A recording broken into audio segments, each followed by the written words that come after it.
Зин, ты зачем этого кони до пони обняла? Коня? Да. Ты знаешь вообще, что это за конь? Ну, не знаю, расскажи-ка нам.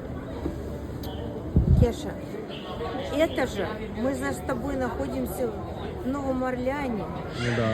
А это визитная карточка Нового Орлеана. Это называется конувязь.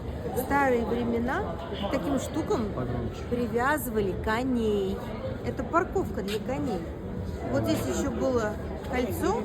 В некоторых местах еще они есть кольца. Этот уже современный. А старые были чугунные. К ним привязывали коней и шли в магазин и так далее. Они возле каждого магазина были, возле каждой аптеки. Коновязь называлась. Понял? Коновязь. Понял, Кеша? Да. Ну все, иди. Давай.